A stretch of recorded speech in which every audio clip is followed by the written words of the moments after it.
Welcome to Falcon Excel Academy. I am Keval Vijay and today I am going to teach you 6 functions related to sum in MS Excel, which are very important and are used a lot during office work.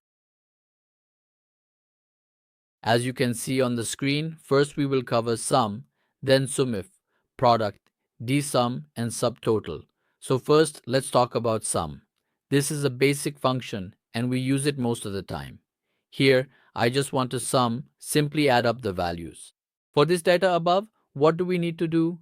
Before typing any formula, we have to type an equal sign, then type sum, open the bracket, and after that, you have to specify the range. Select from the cell where you want to start adding, that is from the first cell to the last cell you want to sum.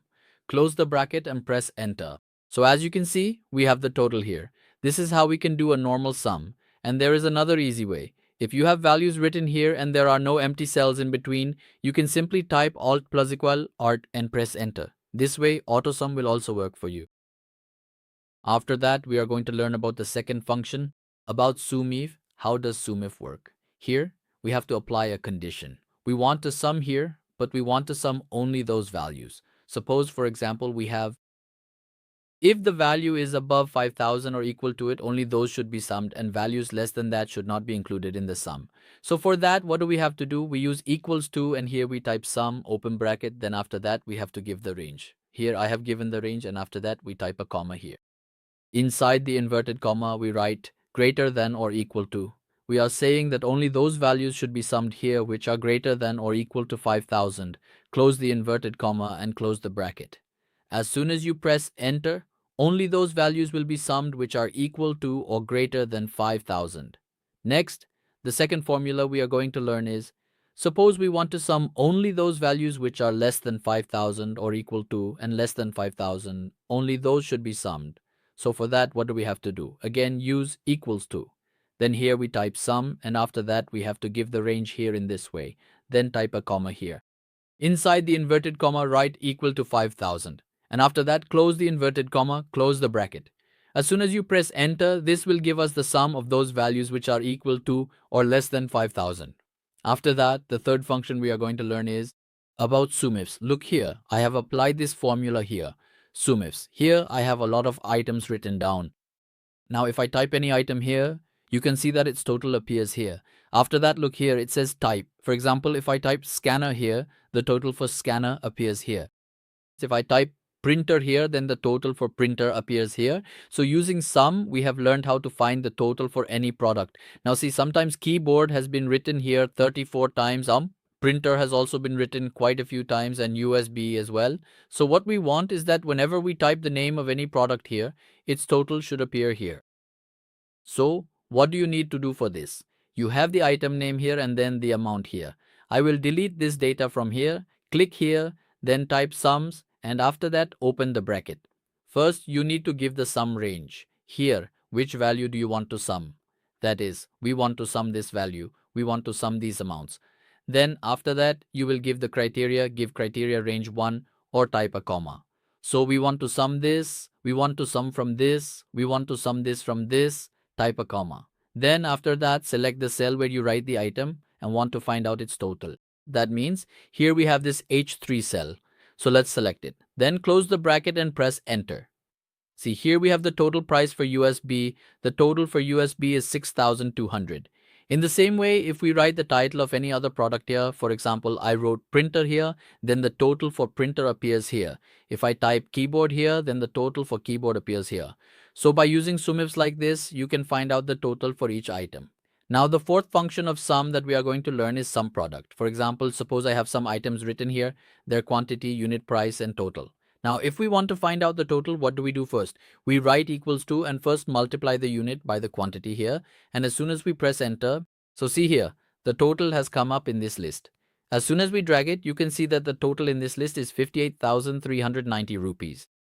Now, suppose we want that we don't even need to multiply here and we can directly find out the total here. So for that, what we have to do is use the sum product function here. So how do you use it? You will write equals to here, then type sum product. You have to write sum product here, and then first you have to select the quantity, select the entire column for the quantity you have here, type a comma, and then after that we will take the unit price here.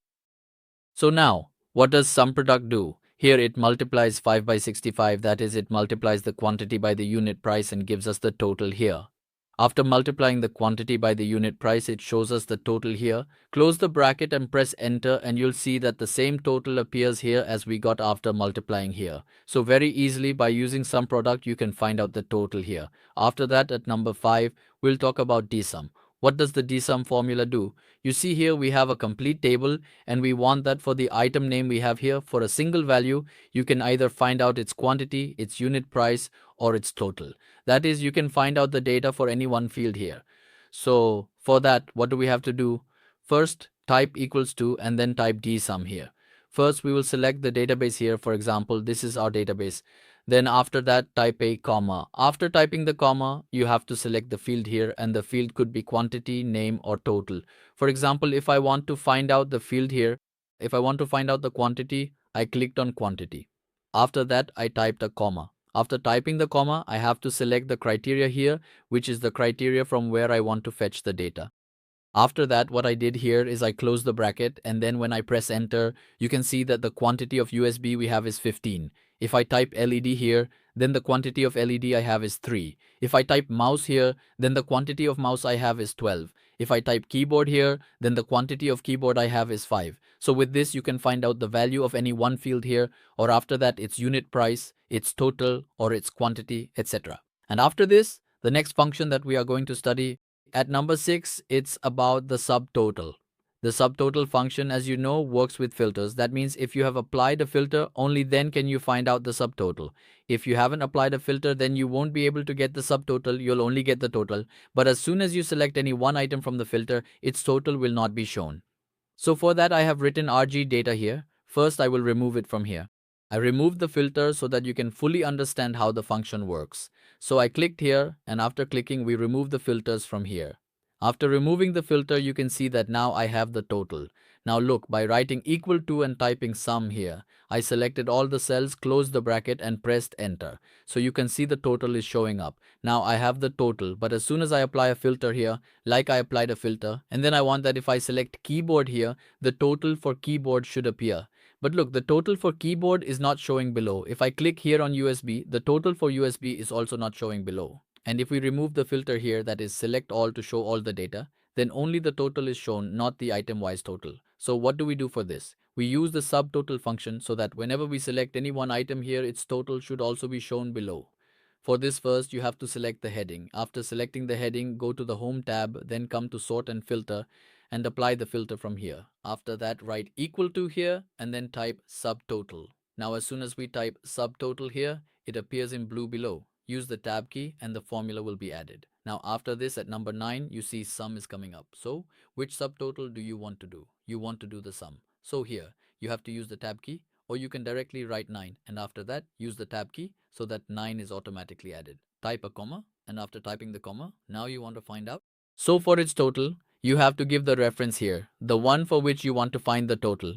After that, what you do is close the bracket and press enter. Now you can see the total has appeared here. The benefit of this is that whenever you select any item, like I selected keyboard, you can see the total for keyboard is showing below. Now if we click here, suppose you click on USB, then the total for USB will appear here. If you click on printer, you can see the total for printer is shown here. And after that, if we click on select all, the total for all the data is also displayed here. So this was my lecture for today, in which I taught you 6 excellent functions related to sum in Excel. I hope you definitely learned something new in today's lecture. If you liked the video, please give it a like and share it with your friends. We'll meet in the next lecture. Until then, goodbye.